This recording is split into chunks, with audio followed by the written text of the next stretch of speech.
Good afternoon. Good afternoon, everyone, and welcome to the second annual Emerging Scholar Symposium. This symposium is brought to you by the Eisenhower, Roosevelt, and Truman Presidential Libraries.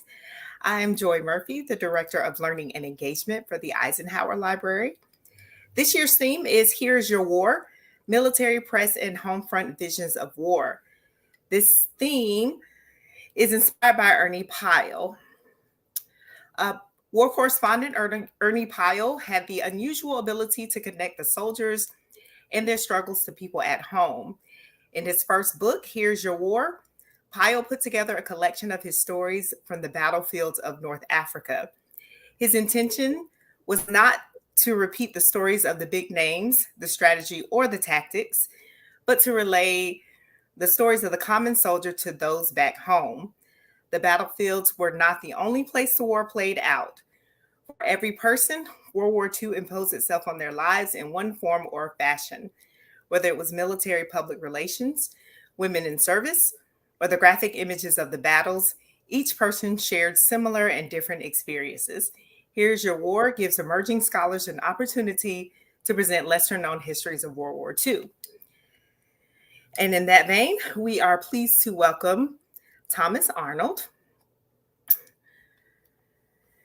Thomas C. Arnold is a U.S. Army strategist and Good Pastor Fellow, currently assigned to the Corcoran History Department at the University of Virginia. He is a first-year PhD student examining Army media relations from 1939 to 1959. His research interests focus on modern American history, war and society, and African American history. Tom is originally from Shreveport, Louisiana, and has served in command and staff assignments in Germany, Iraq, Afghanistan, Louisiana, and the Pentagon. He holds graduate degrees from Louisiana Tech University and Harvard University. After completing his studies at UVA, Tom will return to duty with the Army as a strategic planner and policy advisor. Welcome, Tom, and I will turn it over to you. Hi, Joy. Thank you for the introduction. Before I begin, I'd like to extend my gratitude to the FDR, Truman, and Eisenhower Presidential Libraries for the opportunity to present my initial research findings. I'd also like to thank the U.S. Army Advanced Strategic Planning and Policy Program for the opportunity to go back to school again and tell the Army's story to a broader audience. As an active duty Army officer, my comments today are my own opinions and do not represent those of the Department of Defense, the U.S. Army, or the School of Advanced Military Studies. Any factual or interpretive errors are mine alone. Next slide, please. Okay, so as you can see, there's three main sections to today's presentation. The introduction is slightly extended for the historians interested in the background on my topic and where I've been to get here today. The discussion portion focuses on three initial findings and all my initial findings, and is broken into three periods: 1919 to 1940, 1940, and finally February 1941 to the attack on Pearl Harbor. Next slide, please.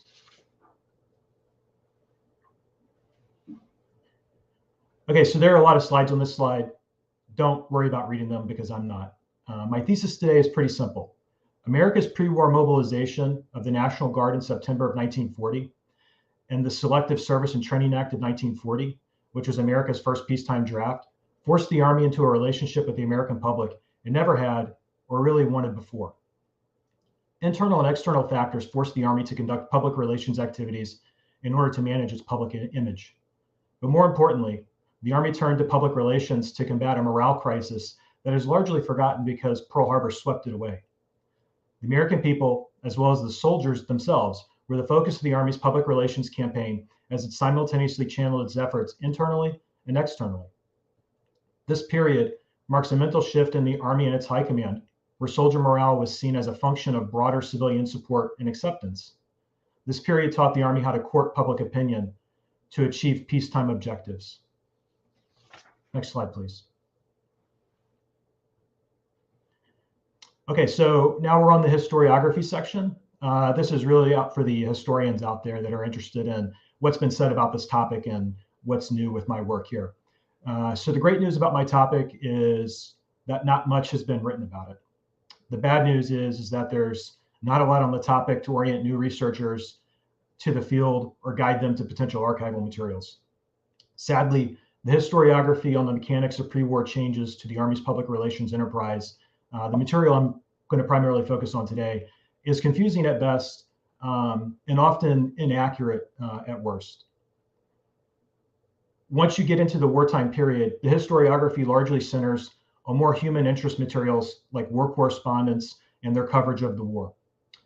There's quite a lot written on propaganda, censorship, and the president's use of media before and during the war. Scholars have given little to no attention to the Army's role in these issues. The examination of how the Army managed journalists of all types, not just war correspondents, and how the institutional Army worked with the operational Army to report the war is overlooked. The reading list for those interested in the topic of Army pre-war and wartime public relations is relatively short.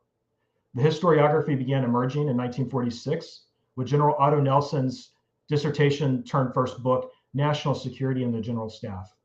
Nelson's depiction of the challenges of pre-war and wartime public relations facing the Army appears accurate. But there are several surprising inaccuracies with organization and functions and who was where when. After Nelson, Secretary of War Stimson's autobiography alludes to an early public relations challenge, but it's relatively vague.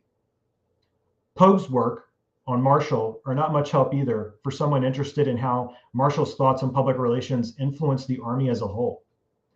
The Army's official histories of the war, the U.S. Army and World War II series, or Green Book series, really only discusses public relations in 2 of its entire 78 volumes. Both are special studies devoted to the Women's Auxiliary Corps and African American service, highlighting the challenges that faced each of those special topics between the Army and society that was challenged to accept some changes. Most of what has been written on Army public relations during this era, during the 1950s or post-war, remains unpublished and is really basically a number of master's theses from the 1950s written by Army officers pursuing advanced degrees in journalism. They were curious about how the Army managed pre-war and wartime public relations as they looked forward to the Cold War as it emerged. Next slide, please. Okay, so here are kind of this is for, again, for the historians in the audience. What are my sources? So what archives have I consulted and what types of materials have I been looking at? So for this slide, I'm going to start in the middle of the archival list and work my way out. The Army's 3 big archival holdings that have been a tremendous help. These are the Combined Arms Research Library, the Center of Military History, and the U.S. Army's Heritage and Education Center. The Marshall Foundation's Research Library has proven to be an exceptional resource. And finally, this project would be impossible without the National Archives. The organization I'll soon discuss in detail, the Bureau of Public Relations, only exists today in the National Archives, its records, that is. The Bureau traces its history back to World War I, but it did not come into existence until a year before World War II. After the war, it didn't die. It was slowly ripped apart and spread throughout the War Department and later the Department of the Army. Because of this, the Army's pre-war and wartime public relations records with the National Archives are scattered across at least 5 separate records groups in College Park, with the possibility of 1 or 2 more collections in Los Angeles and New York, where public relations field activities occurred within the United States. To the bottom right-hand side of the slide, what you have is a photograph of a cover sheet that would have been on, or it was on, your now declassified, but formerly classified archives or materials from the Bureau of Public Relations. And then to the right, you have a digital copy of Military Review. Because COVID still has had some lingering effects on the openings of several archives, a lot of my initial research was conducted using digital material that had been scanned and uploaded to the internet through various public university libraries. So that's been very helpful. Next slide, please.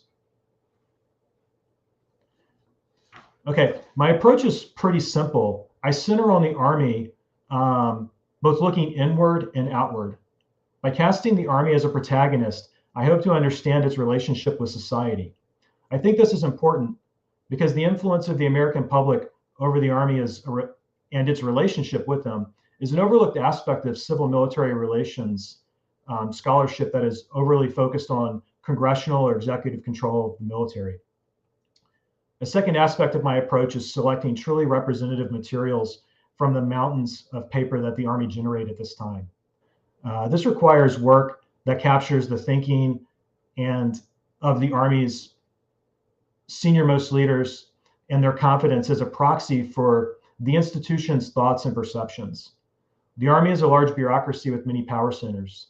Navigating these power centers in the archive is a challenge when trying to discuss a singular army, if you want to personify a bureaucracy. Finally, sorting through all of this material requires a fair degree of close reading and a little bit of literary analysis. There's a lot of doublespeak in the archive when you're looking at the staff work. For example, censorship is often called control of information. To help make sense of all this, I found it very helpful at first to consider the broader context surrounding each document, which is a little time consuming. And then also looking at what else is going on. Who's the audience, even if it's internal? And what's the author's position and motivation for writing this document? Again, keeping in mind that the Army is a bureaucracy comprised of many other separate bureaucracies with their own power centers and interests. Finally, I found that as I read this, I need to check my own bias. As an Army officer, I find that sometimes I can be sympathetic to the officers whose work I'm kind of reviewing after the fact. I think it's largely because I'm fairly institutionalized at this point in my career, but I do know that I have to maintain kind of a impartial, or try to achieve an impartial interpretation of the material that I'm sorting through. Next slide, please.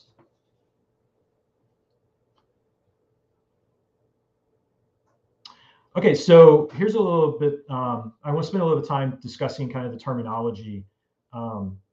The question of what my story is about comes up often. And many times people confuse what I'm studying or discussing with propaganda. I believe that defining terms at this point in the presentation is important. For the purposes of my presentation, propaganda is information, especially of a biased or misleading nature, used to promote or publicize a particular cause.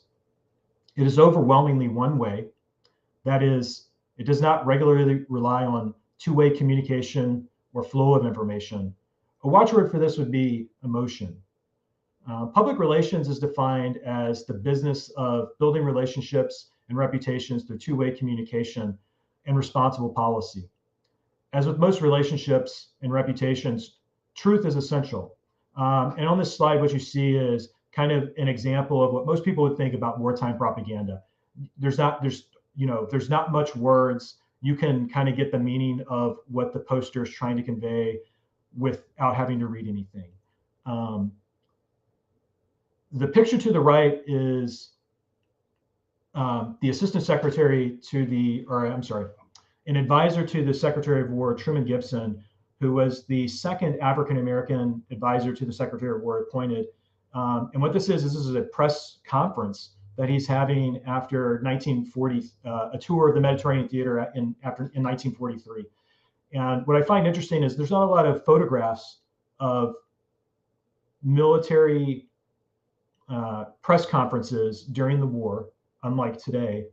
And what I also find interesting is that this is an African-American briefing war correspondents, but just journalists from the white press, the black press, as well as national periodicals on the status of what he was largely observing and was within his purview, which was the conditions that African Americans were serving in overseas. So I find that interesting. And then three, finally, this type of photograph, this situation would not have existed before the war. And I find that uniquely interesting because it tells a lot about the transformations that were taking place within the War Department. Sometimes they weren't always accepted, but they were taking place.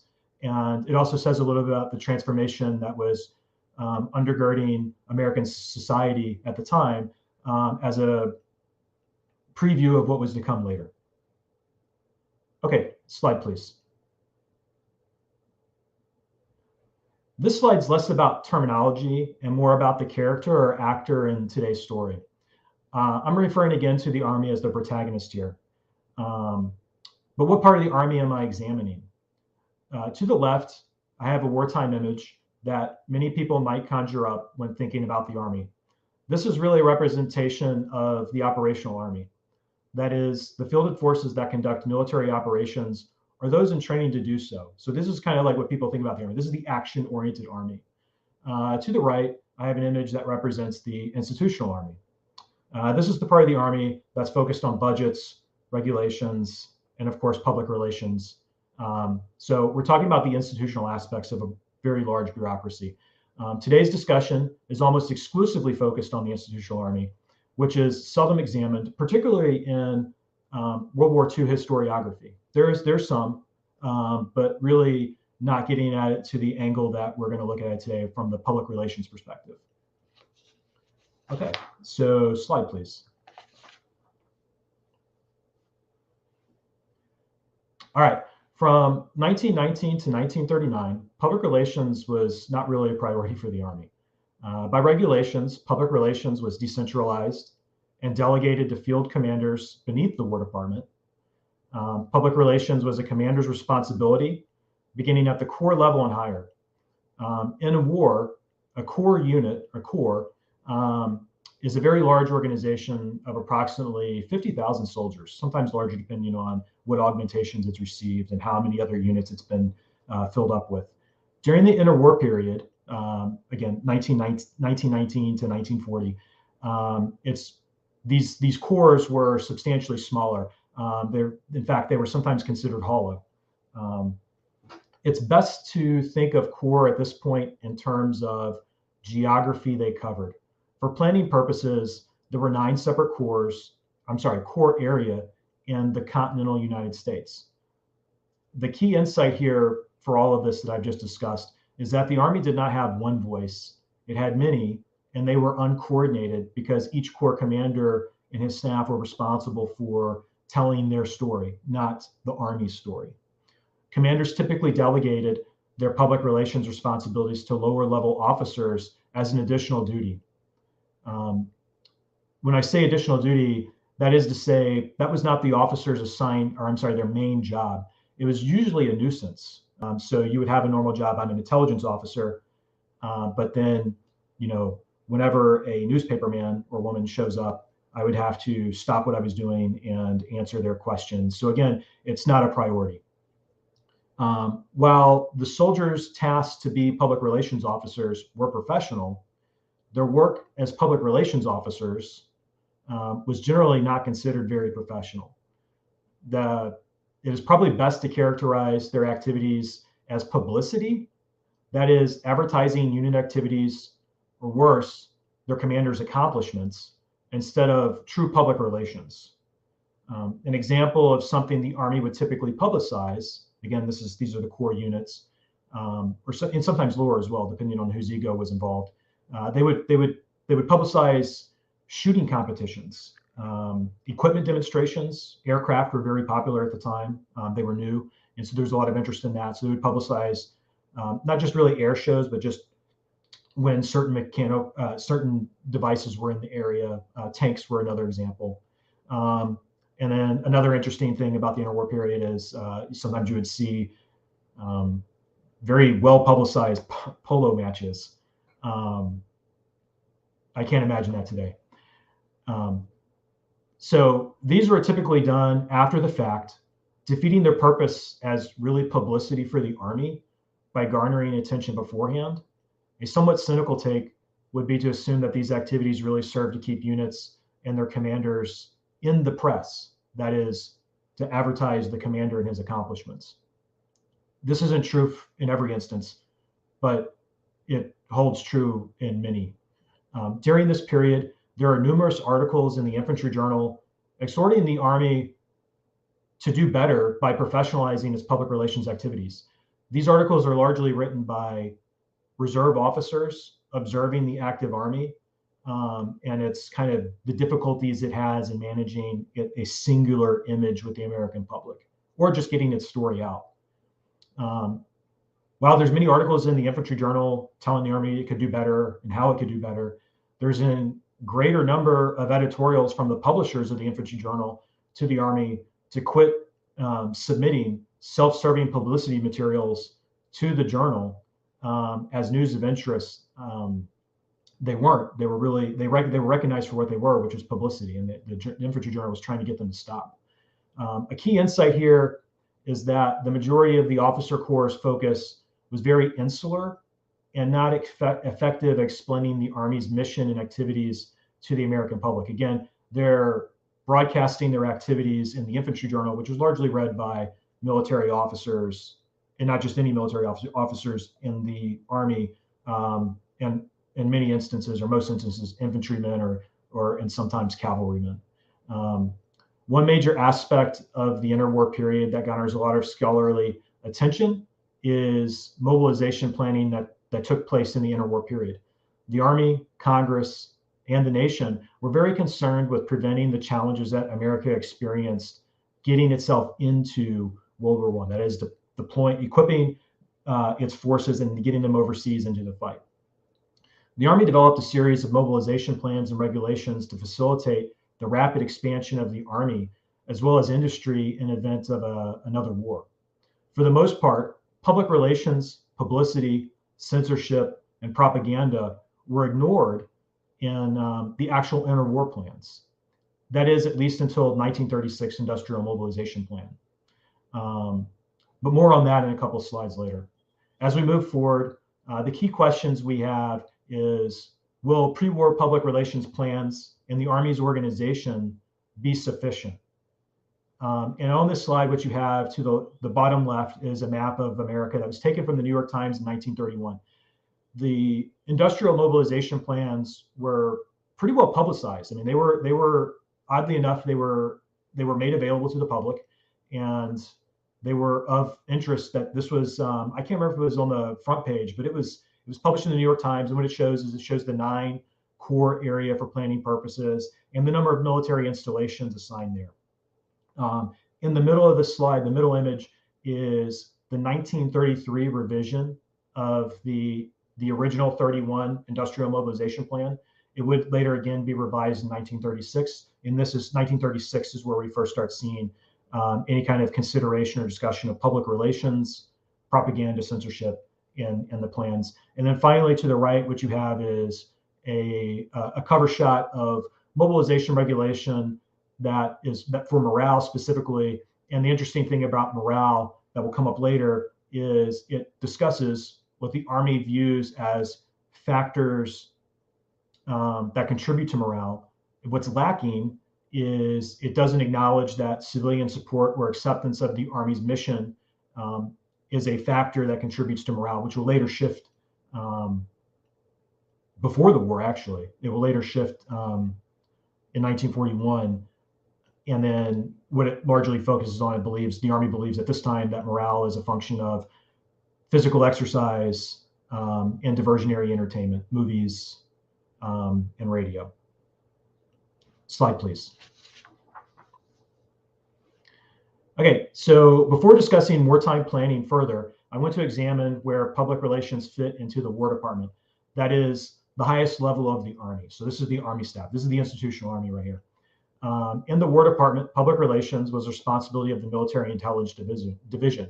As you can see, it's way down in the hierarchy here in the yellow box. This organizational structure is a product of how the general staff organized itself during World War I, as well as how the Army Expeditionary Forces conducted public relations overseas. General Pershing, the commander of the Army Expeditionary Forces, assumed responsibility for managing news of the Army Expeditionary Forces, which shaped the role and responsibility of the general staff back in Washington, D.C. When the War Department organized itself for the Great War, the Military Intelligence Division copied its British counterpart. It divided itself into two. There was a positive side and a negative side. The positive side focused on the enemy and closely resembles how we understand intelligence work today. The negative side was focused on counter-espionage, counter-subversion, and censorship. Censorship and press relations were uniquely tied together at this point, and the marriage lasted until around 1940.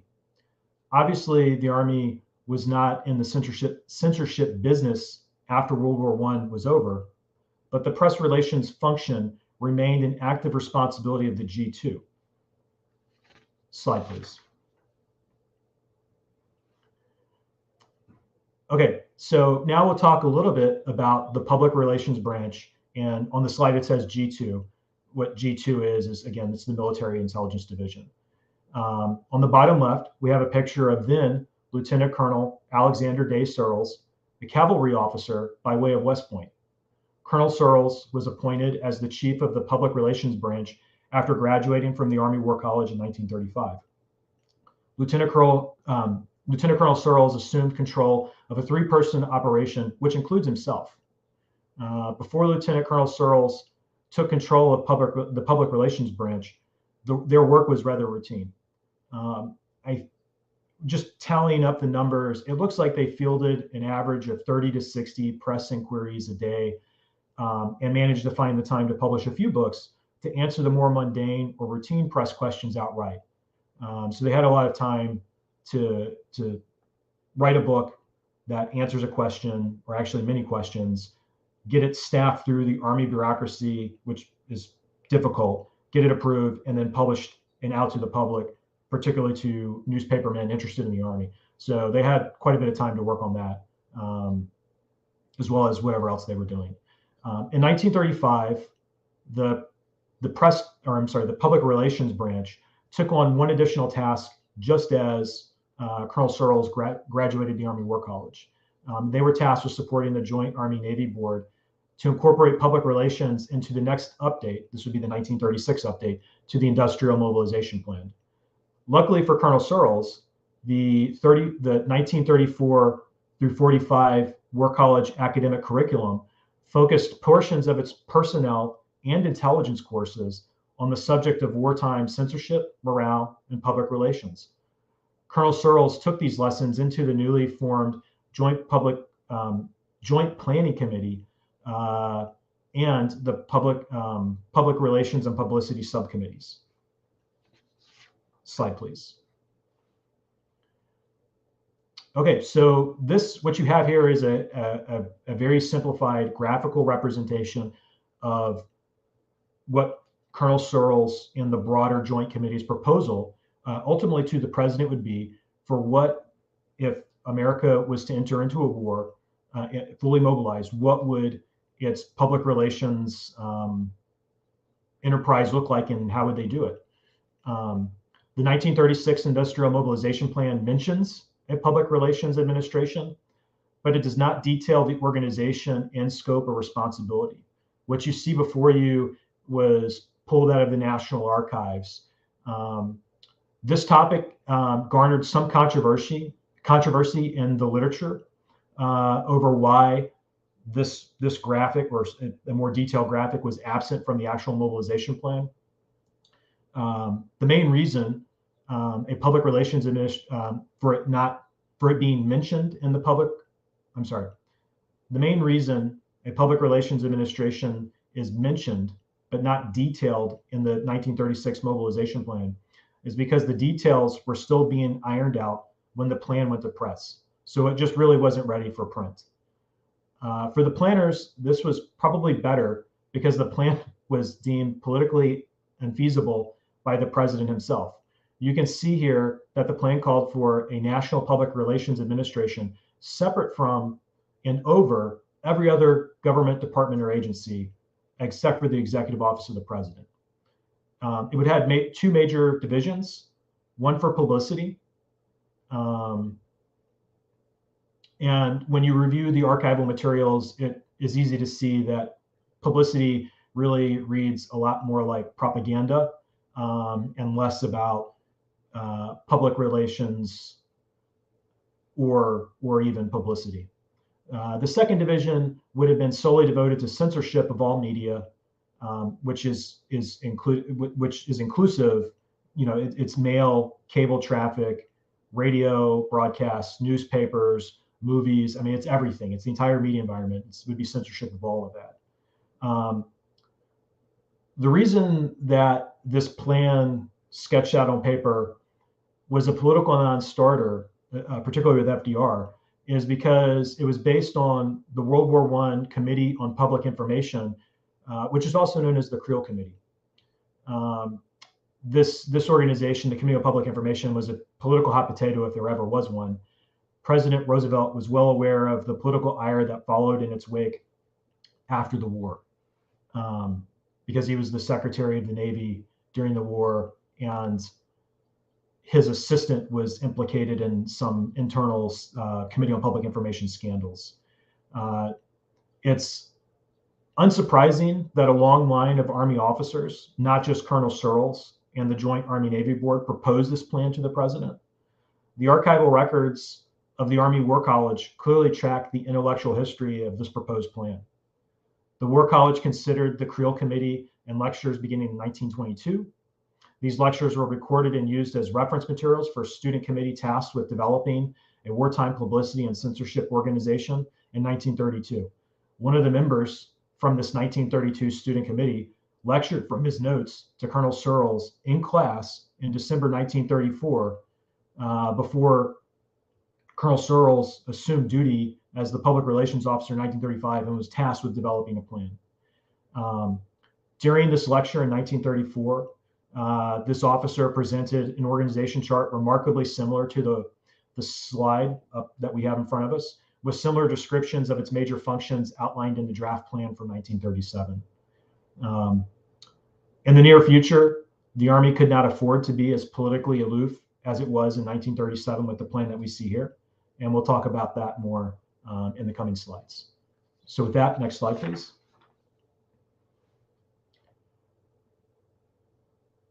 In September and October of 1940, the Army became the national news story. That is to say, it consumed the nation's attention. In September, the Army began mobilizing the entire National Guard, effectively doubling the size of the Army overnight.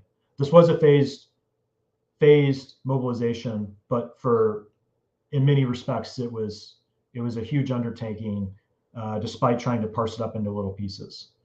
That same month, Congress passed the Selective Training and Service Act of 1940. This was America's first peacetime draft, and it required every male from the age of 21 to 36 to register. By the end of the year, 400,000 selectees, those are draftees, were on active duty. Together, both events, the call-up and the draft, brought the old regulars of the U.S. Army into intimate contact with the American public through the sudden influx of part-time and citizen soldiers. Suddenly, almost everyone in America had an interest in national defense or a direct stake in it. These events alone would have ensured the Army's public relations section would have been kept pretty busy, but it really became overwhelmed because of additional factors that it never baked into any of its plans. The Army Public Relations arm was overwhelmed because the newfound interest in the Army was complicated by an overall lack of understanding or knowledge about the Army in general. Most Americans knew very little about the Army, its customs, practices, or even its equipment before the fall of 1940. This resulted in a deluge of press inquiries for trivial details, such as the caliber of a rifle bullet, or its range, or how the soldiers like their food. This is going into the War Department, so this is pre-Pentagon, but this is going into the Munitions Department, and an officer is having to answer every single one of these questions. And there were just myriad questions. Another reason the Army Public Relations branch was overwhelmed was because of the significant amount of rumors and speculation being passed off as fact in the press. Many of these rumors and speculations were particularly disturbing to General Marshall himself, especially those that revolved around future issues of extending the National Guard's tour of service. When they got brought into active duty or during the call-up, it was only supposed to be for a year, as well as with the draft. And later on in 41, there were very public debates about extending this tour of service, and it was contentious. And Marshall, in particular, wanted the facts to be out. And a lot of times the Army was behind the story and it was chasing down or trying to put to bed rumors. Finally, there were increasing public concerns that America would intervene in the Second World War as it mobilized its forces. We must remember that in 1940, no one knew America would be attacked at Pearl Harbor and that Hitler would declare war on America, drawing us or America into a global conflict. These widely held concerns of America jumping into the war coalesced into the America First Committee, an anti-interventionist, sometimes considered an isolationist political pressure group that became increasingly active after the presidential election of 1940. Next slide, please.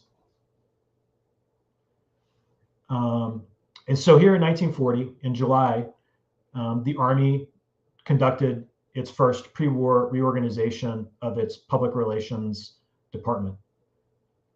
It moved the public relations from the military intelligence division up the Army hierarchy, so that the branch reported directly to the Deputy Chief of Staff. At this point, it was still called the Public Relations Branch. It's not the Bureau yet, but it's the branch. The date is important because the shift occurred in July before the major mobilization events of 1940.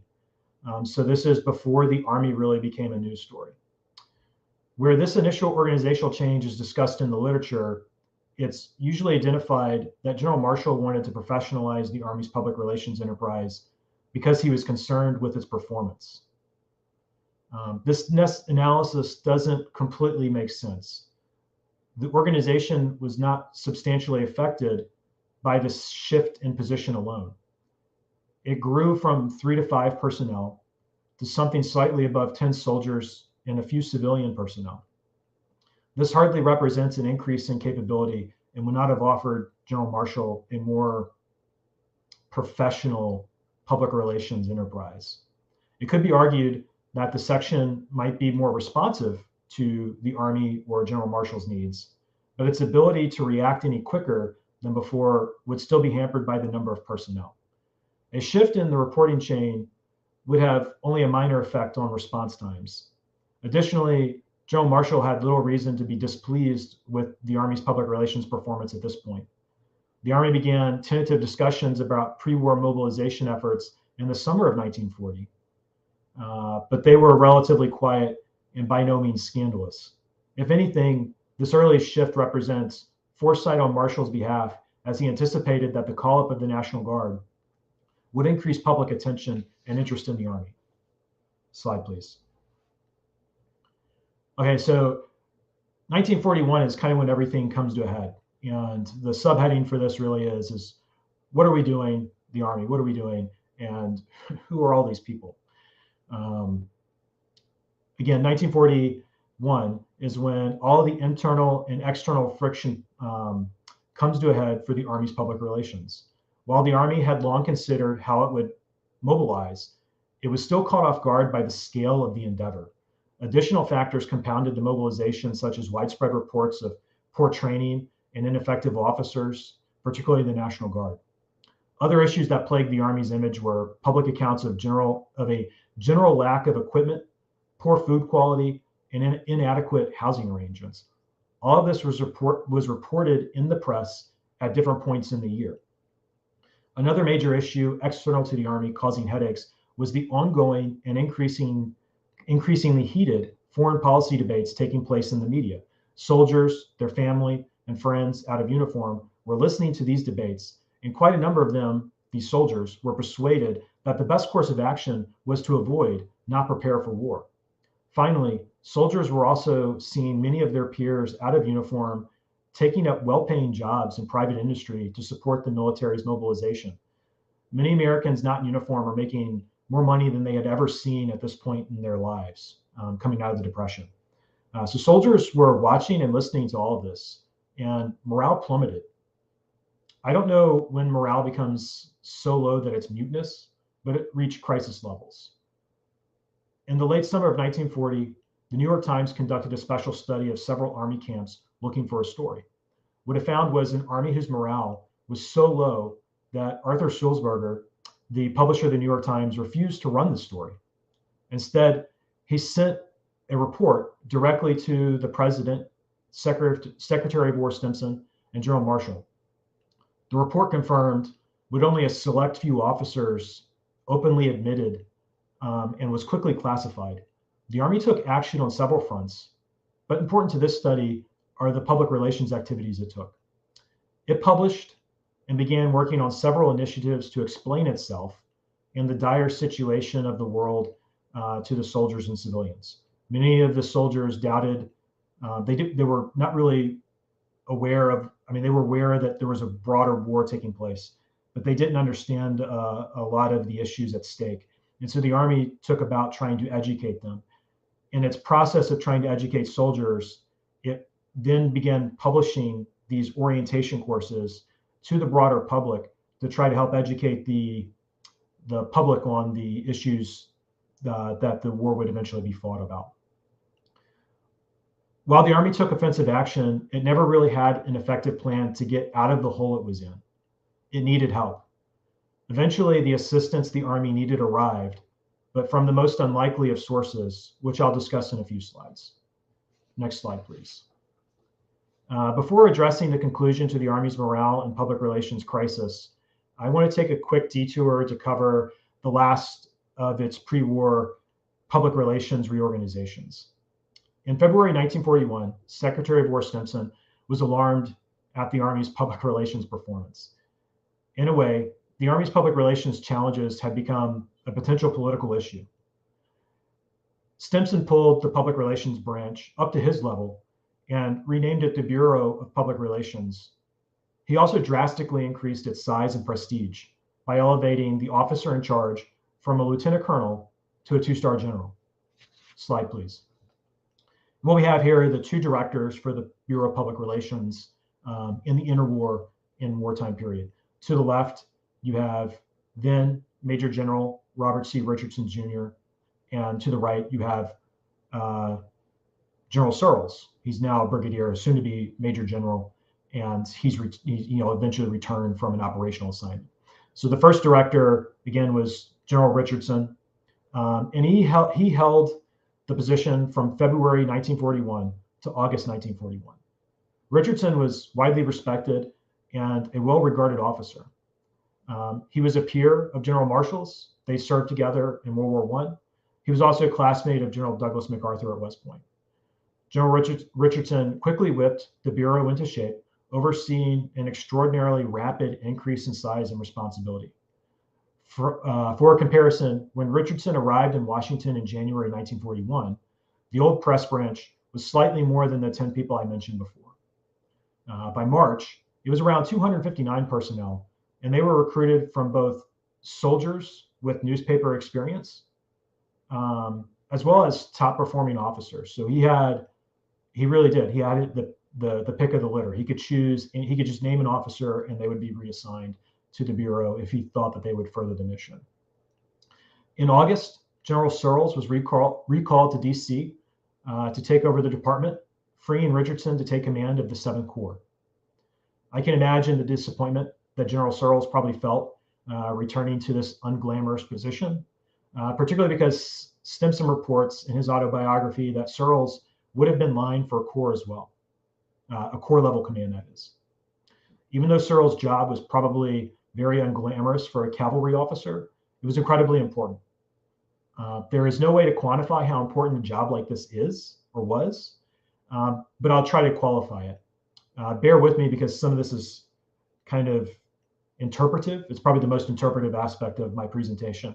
But when you're in the Marshall Archives and you're reading his correspondence, particularly if you start looking at his Christmas notes, many times they're rather detached. And so many people in the Washington establishment at the time would get a Christmas note from General Marshall. And they're pretty curt. General Searles all of his Christmas notes are actually very personal, and Marshall explains to him the importance that he is doing, the importance of his work and how it's impacting General Marshall, and it's comfort to him to know that Searles is doing this for him. And then another way to tell how important someone was potentially to General Marshall was how close they lived. So quarters 1 is generally reserved, or is reserved, for the Chief of Staff of the Army. And he surrounded himself by the officers that were most important to him, based on what was going on with the war. I mean, they wouldn't move people willy-nilly, but the closer you lived to General Marshall, the more important your job was, because you could get called in after hours, or you could ride with him into the office in the morning and he could kind of discuss what you're working on. And General Searles lived in quarters 3. And I have to imagine that he would often ride with General Marshall to discuss public relations activities both before and during the war. Slide, please. Okay, so this is how the public relations, or the Bureau of Public Relations, looked beginning or before the war, and generally throughout the rest of the war. I'm still learning about the specific sections, so I don't want to discuss any one in particular now. However, if anyone has questions about an individual section on this chart, please ask in the comment section, and if I know something, I'll definitely tell you what I know during the discussion portion. I'll pause just for a few seconds to see if any of the sections here strike anyone's curiosity.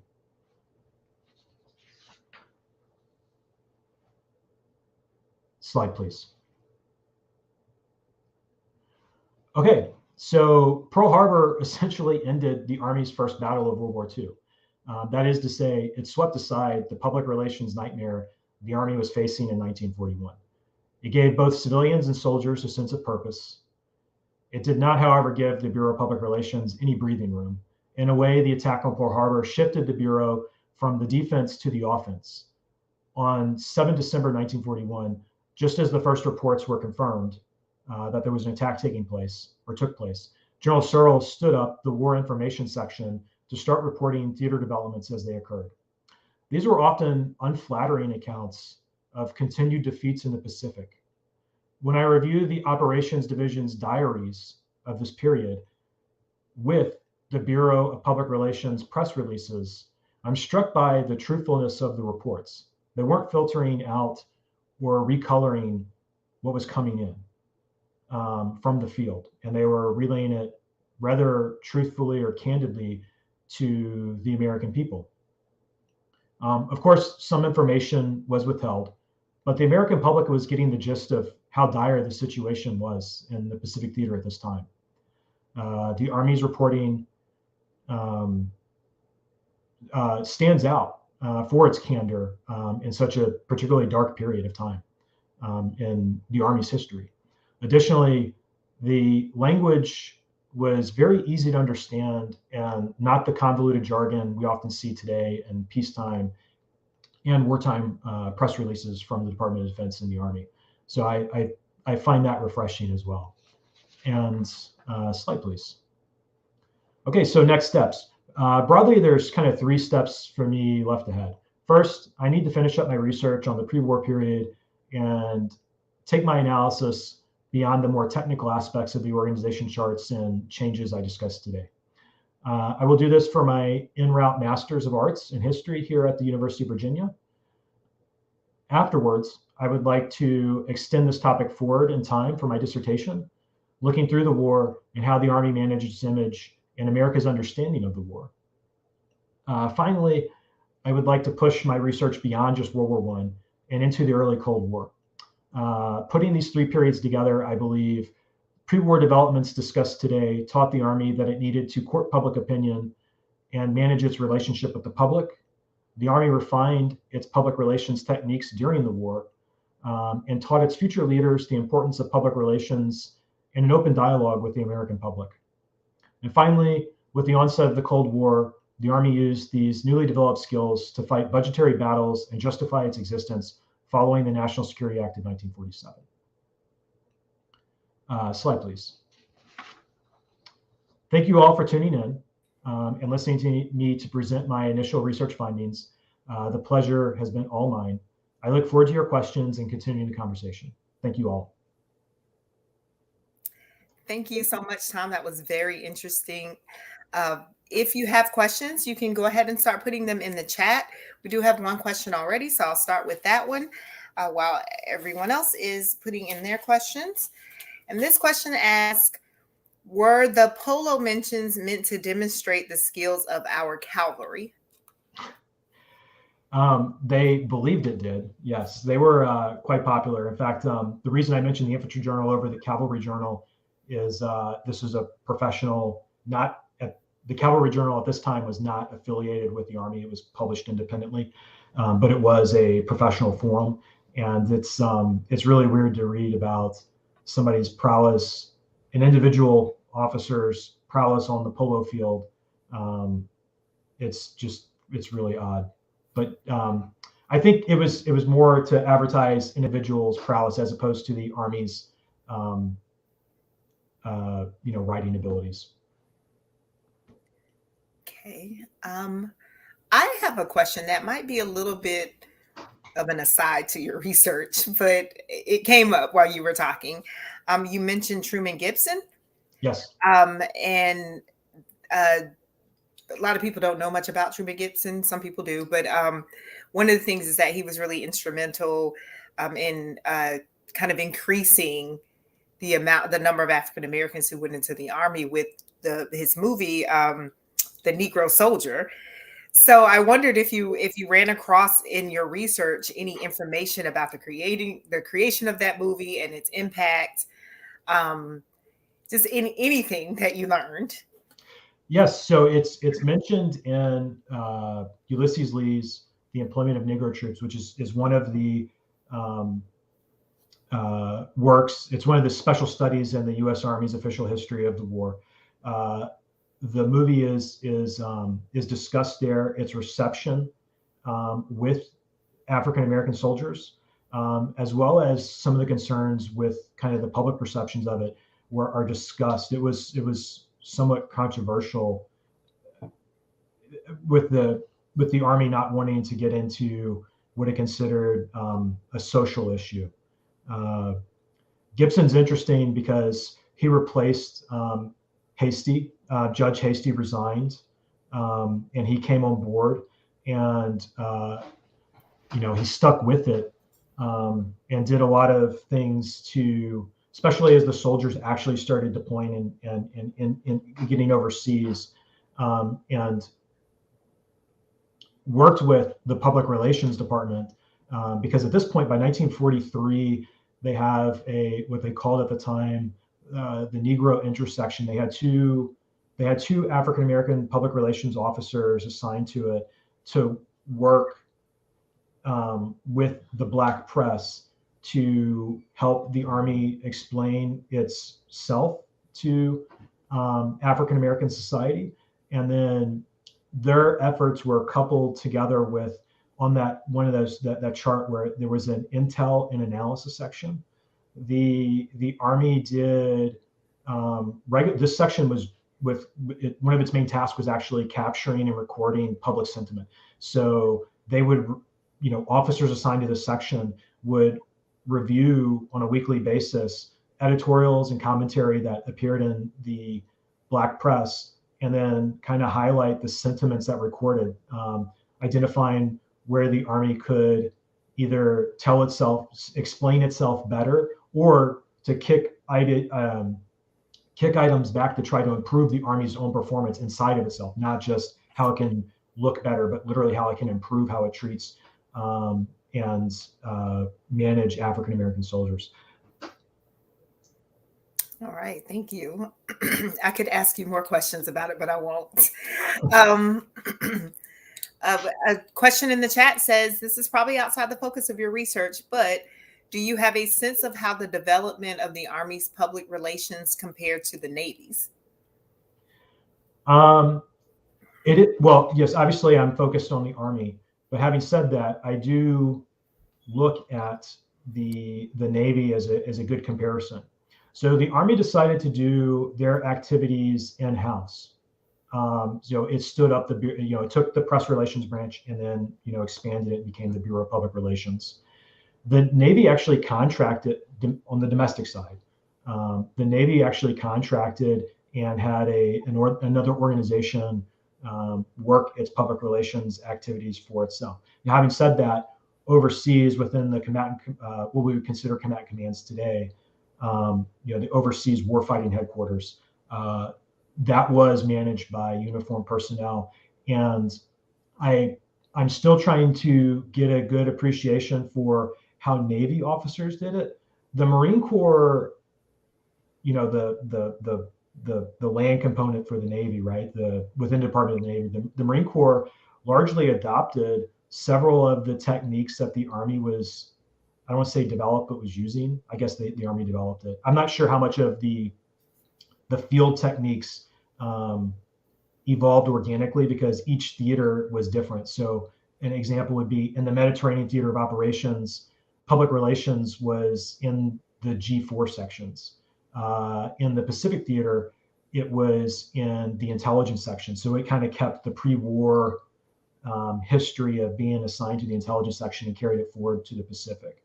And then in the European theater with General Eisenhower, public relations and later on in the war got married up with psychological operations. And so each kind of theater evolved differently. So I'm still trying to figure out how the Navy tactically did it, but that's the sense that I have now from a comparative standpoint. Okay. Our next question says, what did you learn about the production of radio dramas as a means to inform the public, including school children, with shows like Secret Agent K7? I'm unfamiliar with Secret Agent K7. I do know that in 1942, so again, going back to that organizational chart that I showed up for the Bureau of Public Relations, there was a press and radio branch. The radio branch had two detached activities. I don't want to call them headquarters, but it had two detached activities. So one was in New York City, the other was in Los Angeles, and they put on radio broadcasts. The most famous of which was the Army Hour. It's hard to imagine that an Army produced. I should say that. First of all, these were located in Los Angeles and New York to leverage the talents that were resident in those metropolitan areas. So the arts that were already there and the entertainers that were already there, and the Army put on these particularly the Army Hour, put on these radio shows to a very high degree of quality. They were highly reviewed within the. It's hard to imagine that a critic would review and an Army broadcast these days, but that's what was taking place back then because the medium was still relatively new and there wasn't much on. But the Army did that. I want to say the Army News Hour was on CBS. They did have other broadcasts on NBC, the Blue Network, which eventually became, I believe, was ABC. But the Army News Hour is the most famous one. It comes up. It gets a lot of attention. If anyone out there is really interested in the press, the radio branch's activities, there's a great work and it's his wartime memoir. His last name's Kirby. It's called Star Spangled Radio. I don't think it's too expensive on the used market. It's difficult to find in libraries these days. But he was a civilian that around 1941, he was actually called up to service, commissioned as a major in the Army, and assumed control of the radio section of the press branch, and then oversaw a lot of its. I mean, from beginning really 1940 throughout till the end of the war, he oversaw its radio activities. Wow. Okay. Excuse me. I want to circle back to the releasing of the pre-war plans to the public. Mm-hmm. That's really interesting to me. I I want to know, like, what was the public's reaction, and also, you know, at the end, what was the Army really trying to accomplish by releasing these plans? Okay, yeah, that's a great question, because it was something that as an Army officer now, so much of your work is cloaked in secrecy that it's hard to imagine that a pre-war plan would be released to the public. There were two types of mobilization plans. There was the Industrial Mobilization Plan, which was published to the public, and then there was a General Mobilization Plan. It got a different name around 1939. It was revised. That was relatively, it was classified. And it was who goes where and does what. And that was the kind of the detailed plan. The Industrial Mobilization Plan was really more conceptual, and it just kind of explained the very at the strategic level what the Army and the nation would do in the event of emergency or a general mobilization.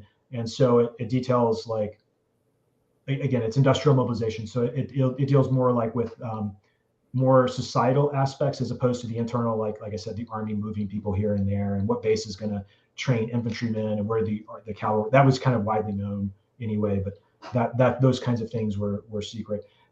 There was general interest in the plan. Like I said, there was the one chart where in 1931 the plan was published.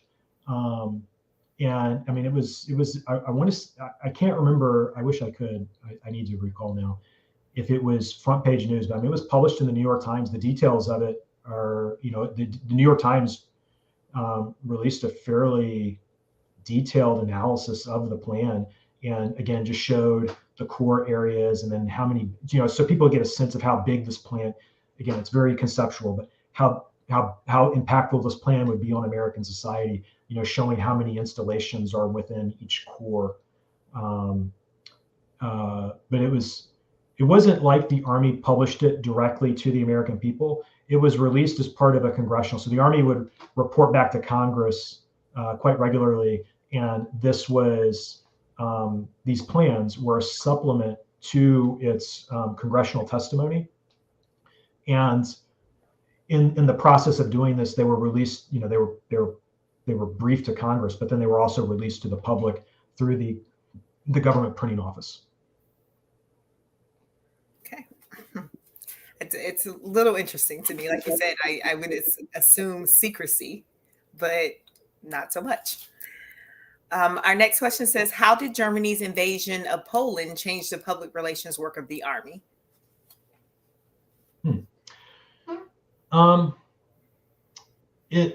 So obviously, as the war clouds started, gathering in, or maybe raged in Europe, there was an interest in what's the military doing, and are we ready? There was a lot of interest in technology, specifically aircraft. So if we put ourselves back into the mindset of John Q. Public in 1939, America is surrounded by oceans, and you think that there's this vast blue buffer protecting America, and that if it's going to project power or defend itself, it's going to be through aircraft or the Navy. The Navy is really America's first line of defense, and the aircraft come in because from the Army's perspective, because at this point the Army and the Air Force were still one. It was the Army Air Corps. So there was a lot of interest in, like, what do these planes do? And in fact, if you want to get into some of the history of inter-service rivalry, it starts playing itself out in 1938, 1939. The Army Air Corps is continually testing the Army's established public relations regulations by letting journalists fly in these aircraft and get stories out of this stuff, and the Army is really irritated by this because the Army had policies where certain events like that would have to be approved by Secretary of War, and you have local on-scene commanders where public relations has been delegated down to them. They think that they're in the clear. They let these journalists that they're also trying to court a relationship with.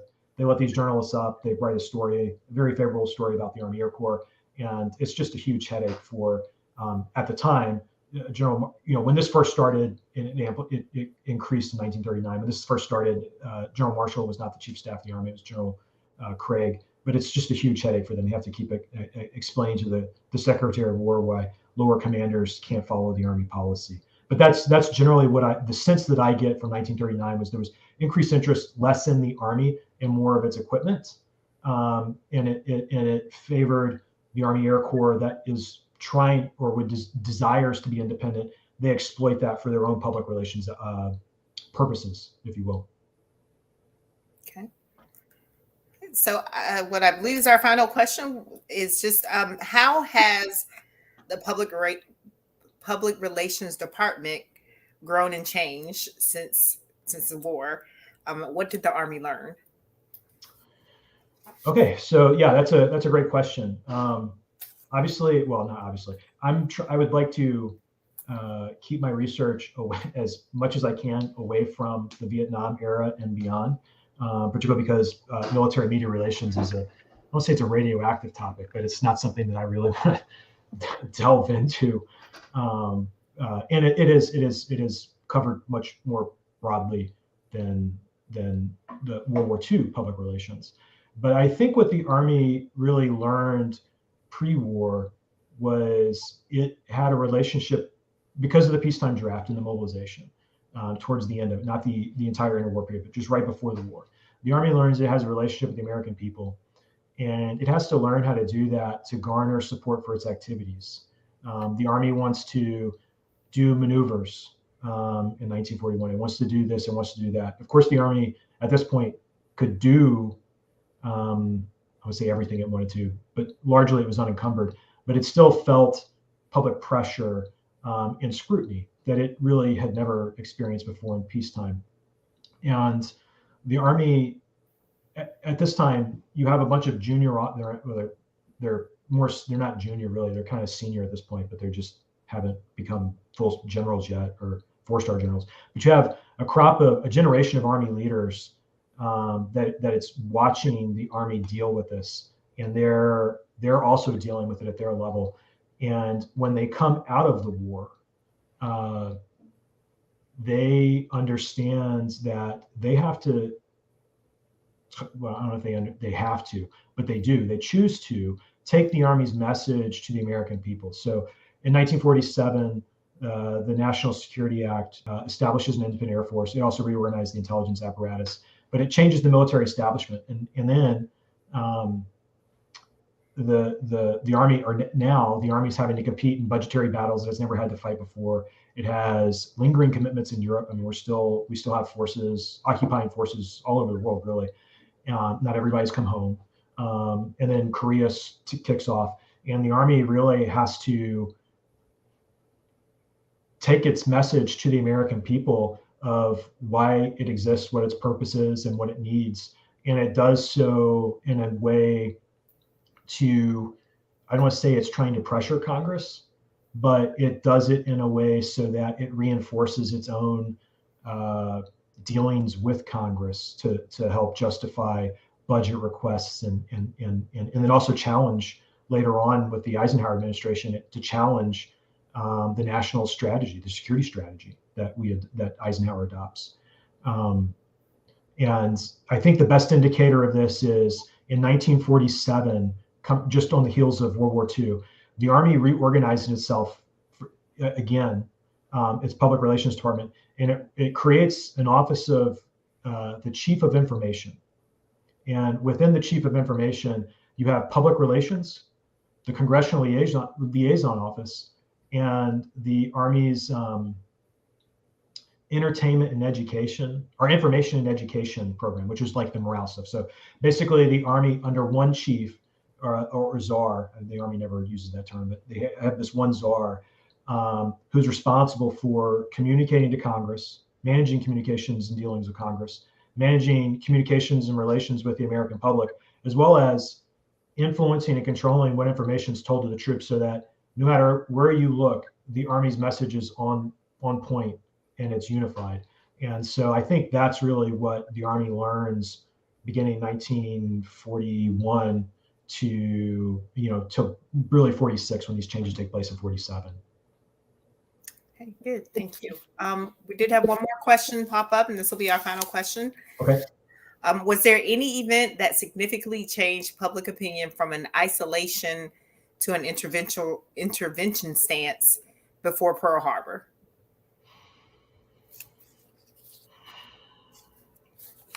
Not not that I'm aware of. So the reason the debates were so public, um, and particularly not the debates inside the Army, but they were perceived as so heated with inside the Army was because the public was divided on this issue, right? Um, you had people that recognized that maybe a strong defense is the best offense, right? Like we make ourselves strong and we won't get attacked. Um, there there were other people that thought like America has to get into the war. Like you have to stop Nazi aggression in Europe. Um, and and so because it was so divided, that's why you have these very public debates taking place. I can't think of a single event that would say like it decided, other than Pearl Harbor, that decidedly shifted in either way. Because I think, particularly if I look at it from the perspective of 1937, 38, 39, 40, but there's good points on both sides. It was never preordained that we would be in a completely global war, with Japan and Germany, right? And so that's why in my presentation I mentioned that Pearl Harbor put us at war with Japan. We were never really guaranteed to be at war with Germany until Germany declared war on us first. So that's what brought us into a truly global war. Okay. Well, thank you so much for your presentation. Thank you all for joining us today. We will take a 5-minute break and then move into our Scholar Spotlight, where we'll learn a little bit more about Tom and his research. For those of you who are unable to stay for the Scholar Spotlight, we'll be back tomorrow morning at 10:30 a.m. Central Standard Time with Dr. Tyler Bamford, followed by Ryan Poff. And please tune in. For those of you who are staying, we'll be right back after our 5-minute break.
All right, welcome back. Hope that we've got a lot of people still hanging out with us. But this is the time, what we call our Scholar Spotlight. It's the time where we'll get to know a little bit more about you and a little bit more about your research. So just a few questions. They're not too hard. Okay. All right. So our first question is, please tell me what drew you to your topic. I stumbled into it when I applied. So I'm, as we mentioned, I'm an active duty Army officer, and I'm assigned to a program that specifically sends officers to get PhDs and return to operational assignments. That is not to go teach, but to go back into the force and serve more traditional Army kind of jobs. And I originally applied with an interest in looking at wartime inter-military coalition politics, particularly focused on the Italian campaign of World War II. And in my background research and reading of the material, I recalled, or I ran across the employment of the 92nd Infantry Division, which was it was an African American infantry division. It was the only one to serve in divisional capacity, not broken up or anything like that. It fought, on its own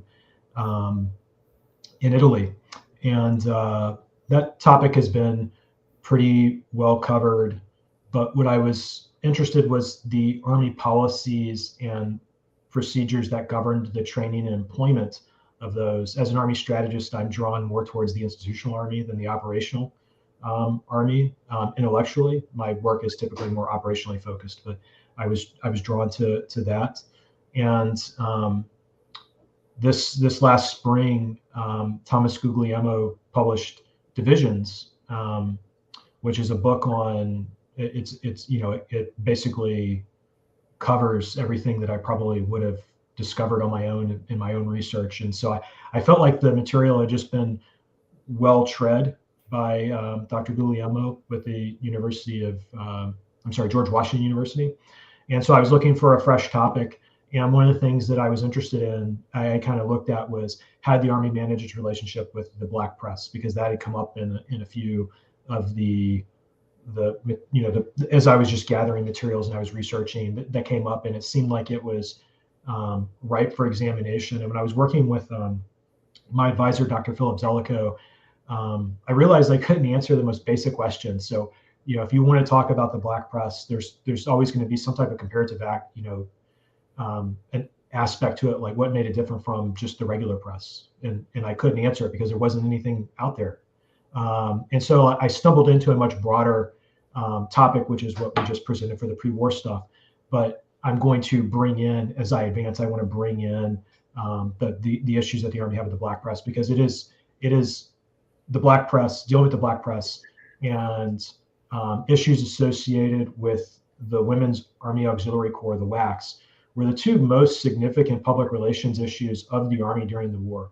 So aside from, operational setbacks, defeats,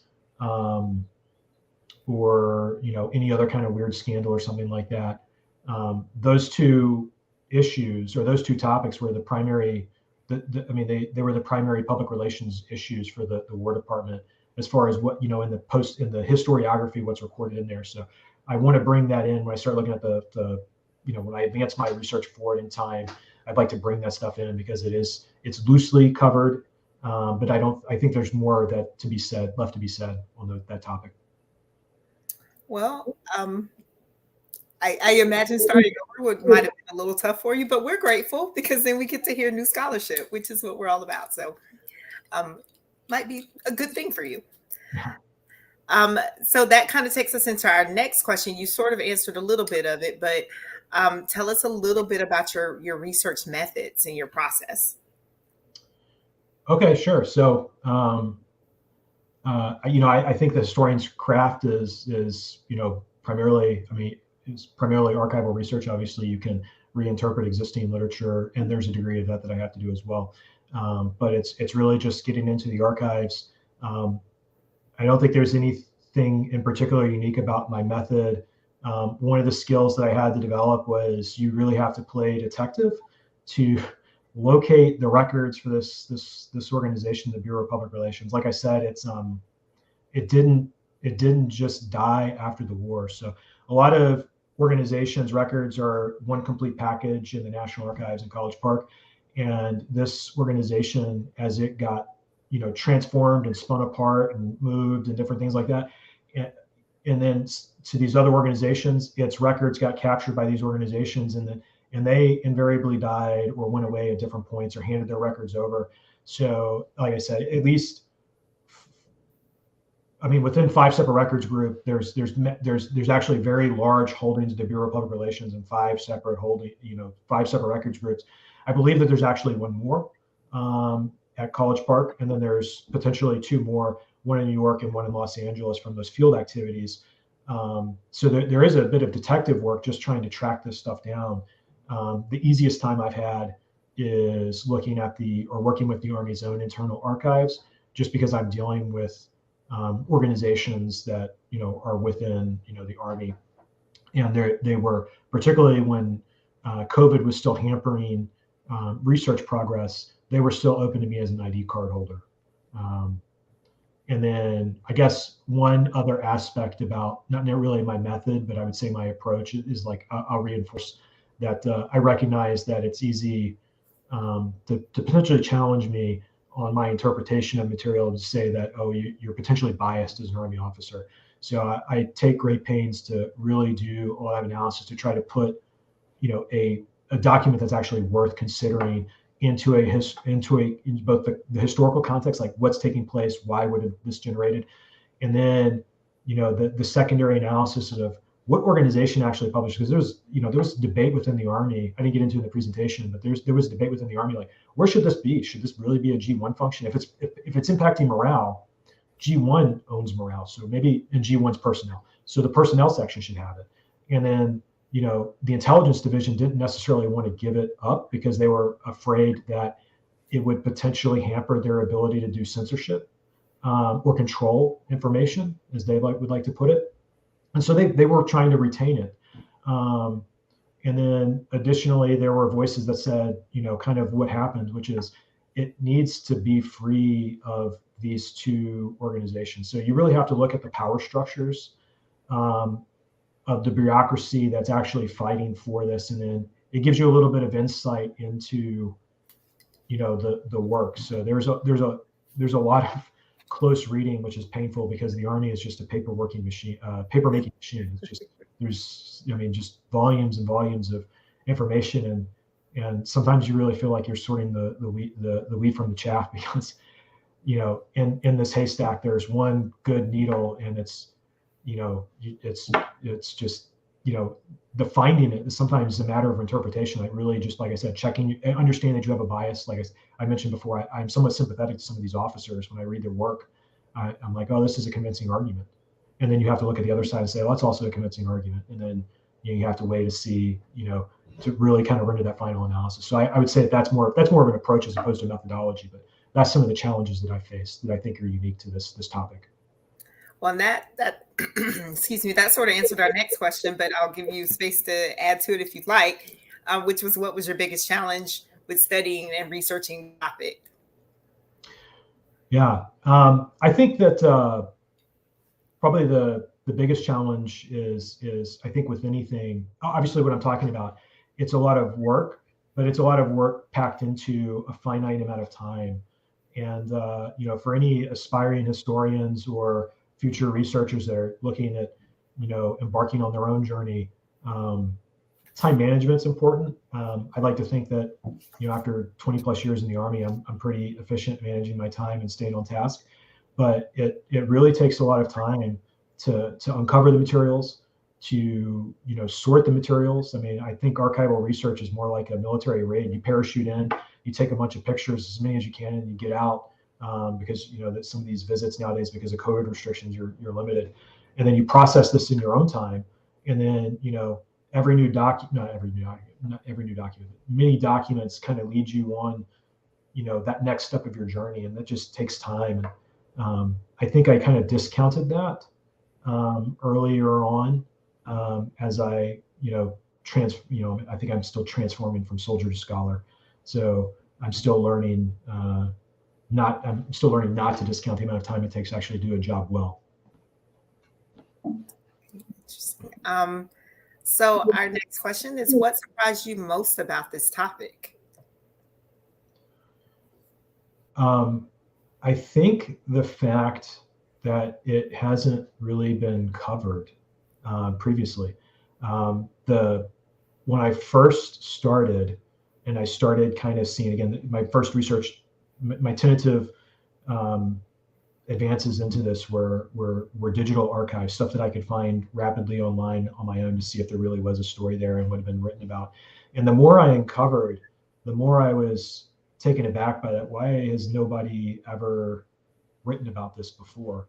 And why is it overlooked? And I understand that from a uniquely American perspective, that issues like censorship and propaganda, the Office of War Information, the Office of Censorship, controversial topics from an American standpoint are going to garner the most attention the fastest. And I think not necessarily the rush to cover this material, but the draw of this material has pulled people away from, well, what was the Army doing? There's a lot of interest in war correspondence, and none of those people would have been vetted or assisted. They would have, but the Army established the policies that governed how they got to the theater. I mean, the individual commanders had to follow some policies and manage how they worked press relations, forward. But it's this huge undertaking that even the historians and the journalists that like to write on this topic, the war correspondence and press coverage of the war, radio coverage of the war, they often overlook the central role that the Army actually placed in getting these correspondents there, supporting those correspondents, and then managing the information that came back home. So I think probably the first month or two that I was looking into this topic, I kept thinking, well, I'm going to stumble into a book that just lays this all out, and it's been so well covered because there's so much documentation on it.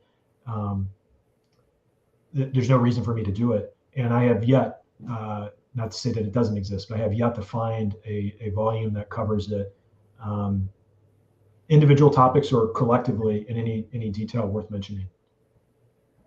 Well, I'm certainly excited to hear that, because that is what we wanted to do. That was the intentions of the symposium, was new scholarship and giving emerging scholars the opportunity to present their new scholarship. So for me, it's great to hear.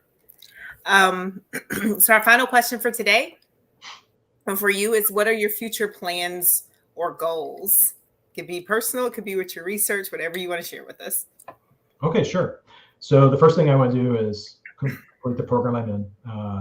The Army has invested a significant amount of money to send me to school, and then also time. I think for the Army, this is an opportunity cost. I'm doing this with the promise of kind of a future return on investment, that it will make me I don't know if it's going to make me a better officer, but it will make me, it will give me skills, research, writing, speaking skills to kind of improve my performance and help me be a better leader of the next generation of Army strategists that I'll eventually guide and mentor as I advance in my career. So again, the first thing I want to do is get out of the program, not too hastily. I want to do the best job that I can, and hopefully I would like to see this story more publicized, whether my dissertation becomes a book or there's other opportunities to present more of my findings. I'd like to tell the Army story. The Chief of Staff of the Army, one of his big initiatives is getting out and telling the Army story. And I think this is a part of it. I mean, I know it's back in World War II, but it does have parallels and implications to what we see today. And so I'd like to do that. And then finally, when I get done with all of this, I'm eventually, when I say all of this, I mean the Army, when I retire, I'd actually like to return to research. General Richardson who I mentioned as the first director for the public relations, I think is an overlooked figure in the Army's history, the broader military, the history of World War II. And I would like to take the opportunity to try to uncover that and relook at him. He's a very interesting fellow. All right. Well, it sounds like you have a bright future ahead of you. I love hearing that a lot of this is to help you become a better leader. Here at the Eisenhower, our theme for this programming is the making of a leader.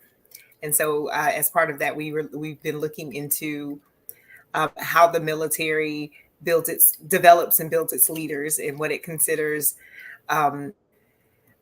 skills that leaders should have. So I love hearing that this is a part of that.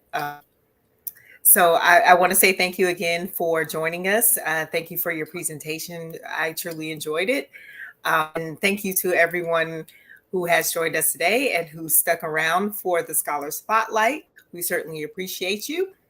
And we hope to see you back tomorrow with us at 10:30 a.m. Central Standard Time in the same place with 2 new scholars. Have a great day, everyone. See you tomorrow.